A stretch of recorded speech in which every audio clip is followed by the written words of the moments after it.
de emergencia de la Organización de Naciones Unidas en materia de seguridad con respecto a la situación que se vive en Venezuela y Estados Unidos y que ha incrementado esta tensión durante los últimos meses. Allí hablaba de la posición que tuvieron importantes potencias como Rusia y China, también de esa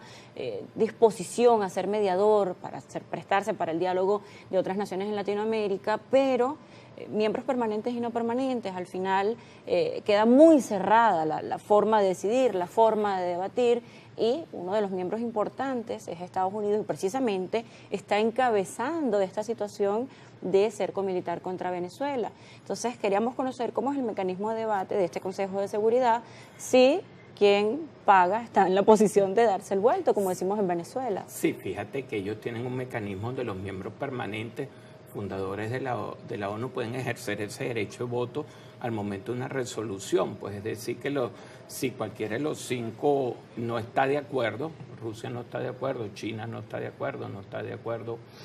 Francia no está de acuerdo, Estados Unidos, ninguna de las resoluciones son aprobadas. Pero tú tocas otro tema más importante que a veces debería llevarnos a hacer una revisión de lo que es el estamento, de cómo funciona estos organismos descentralizados de la ONU, que es que prácticamente cuando eres tú uno de los que estás en tela de juicio, que tú eres parte del juicio, deberías por lo menos inhibirte al momento de esa votación, pero eso no ocurre. Eso se viene manejando a través de lo que es la Carta de las Naciones Unidas, y prácticamente tiene ese mecanismo de seguridad, ese control, que no es primera vez que lo utilizan. Entonces prácticamente uno se limita a llevar a algún tipo de esas resoluciones. Pero también el tema internacional, fíjate, no lo habíamos tocado, que es que este tema internacional y del conflicto en el Mar Caribe también ha formado parte de lo que es la política interna de los Estados Unidos. Así como a veces vemos que estas resoluciones en la ONU no pasan porque ejercen el derecho de voto, a nivel del Congreso de Estados Unidos también hemos visto cómo ellos utilizan a veces su aplanadora política, que a veces también nos los aplican a nosotros aquí en Venezuela, para prácticamente ellos limitar. Pero así vemos, con todo y que ellos pudieran tener la mayoría, muchas de las decisiones, a veces la resolución, porque muchos, valiéndose de la Constitución de Estados Unidos,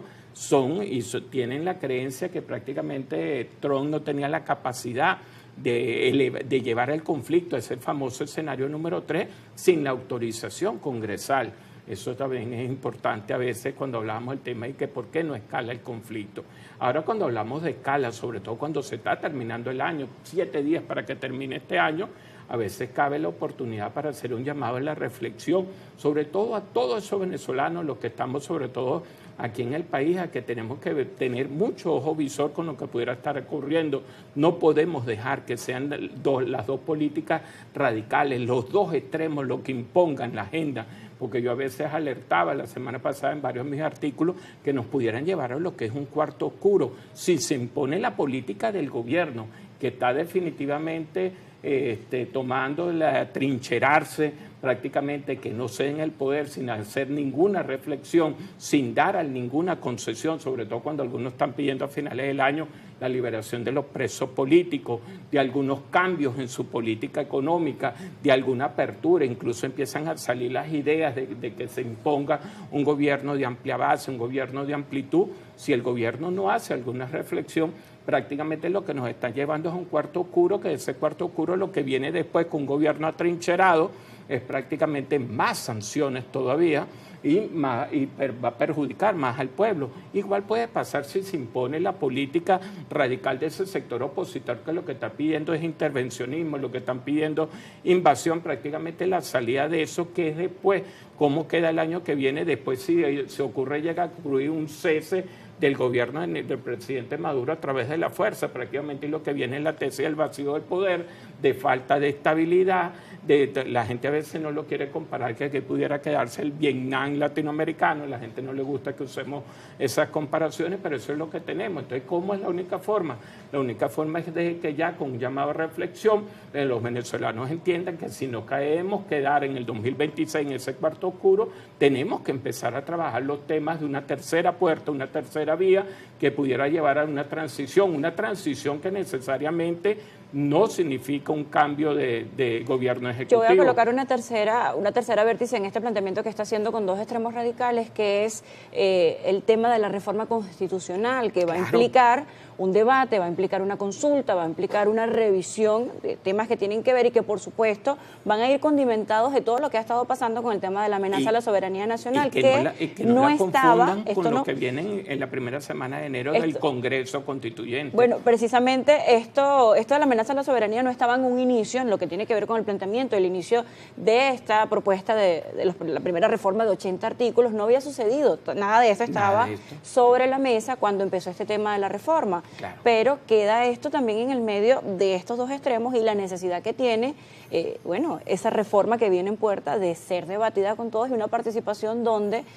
la gente está en otro tema que no tiene que ver ni con prestar atención a un lado ni al otro, sino en resolver el día a día. Queda como complejo el escenario para 2026. Que es indudablemente eso lo que tú dices, el día a día es lo que está centrando, es lo que ocupa en la mayor parte del venezolano. Nosotros a veces hablamos mucho de política internacional, de las elecciones que vienen en Estados Unidos, de lo que pudiera pasar aquí el 5 de enero con la instalación del nuevo Parlamento, los temas que están pendientes, no solo es el tema del libro rojo con los 80 artículos de lo que se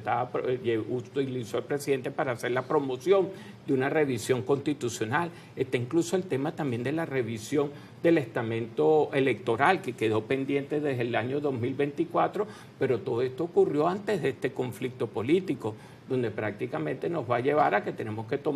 instalar una nueva mesa, una mesa que yo a veces catalogo que tiene que ser una mesa de resolución de conflictos, que necesariamente no son estos escenarios que se dan de diálogo nacional o de defensa de la soberanía. Todo eso es importante, pero indudablemente tiene que haber una instancia que empiece a pensar un poco en el país que queremos, ese país de todo, y de buscarle resolución a los conflictos a través de acuerdos que son importantes en el área económica, en el área social, en el área de producción, en el área incluso también con el tema de la seguridad nacional. Ahora bien, diputado, cierra esta gestión dentro del Parlamento con 100 leyes sancionadas. Ese fue el balance el día de ayer. Esta última referente precisamente al libre tránsito, a esta lucha contra la piratería en aguas internacionales, este libre mercado en aguas para garantizar a Venezuela toda esta comercialización, no solamente del crudo, todo lo que pasa por estas aguas internacionales. 100 leyes. ¿Qué impacto tiene este balance de 100 leyes en la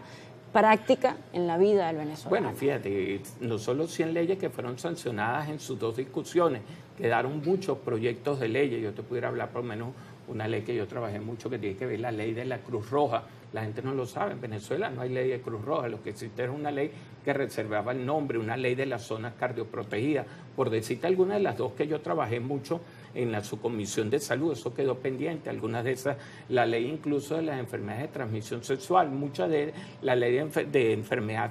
mental también quedaron varias aprobadas en primera discusión, pero recordemos que incluso esto fue un año asignado también por elecciones, tuvimos elecciones de alcalde, elecciones de gobernadores, elecciones de diputados a la Asamblea Nacional, que a veces puede haber interrumpido lo que es el trabajo diario del Parlamento, pero a pesar de todas estas elecciones, a pesar de los conflictos políticos, cerramos un balance prácticamente con 100 leyes que tienen que ver con el área social, el área económica, el área de seguridad, y que indudablemente ahora viene la parte de que muchas leyes tienen que ser cumplidas, porque a veces nada hacemos con hacer leyes que no se cumplen. Indudablemente siempre vienen las críticas, que muchas de esas leyes tienen que ver con el tema de la persecución, como fue el tema por lo menos cuando tratamos el tema de la extinción de dominio, que incluso para ayer volvió a entrar en la palestra ese tema, porque habían unos diputados que eran partidarios que entre las sanciones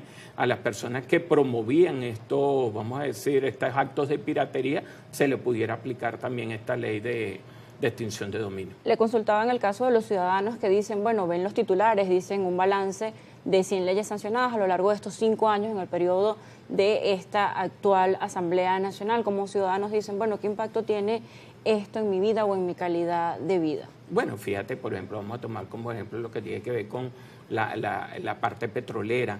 Cuando estamos en un país que ha sido asediado por muchas medidas coercitivas que impiden a veces el desarrollo de algunos planes, a través de las leyes estas antisanciones se pudieron llevar adelante lo que prácticamente le ha sido un respiro para el país, que es lo que estamos viendo con la licencia de Chevron, todos esos productos de leyes que se han llevado en el Parlamento, lo de las leyes que tiene que ver con las zonas de economía, de las zonas especiales de economía. Esto prácticamente era un respiro para algunas personas, incluso quedaron algunas zonas de esas todavía pendientes, algunas leyes estas por trabajar, que es muy importante que pudiera tener impacto. Una ley a veces que tiene que ver con la coordinación, pues sobre todo que me dijiste algo que pudiera sentir la gente, la ley que tiene que ver con la coordinación o armonización tributaria. La gente a veces no lo sabe, que tú tenías una panadería y le llegaba un fiscal de la parte de impuestos de la alcaldía municipal, de la alcaldía metropolitana, de la gobernación, el órgano de impuestos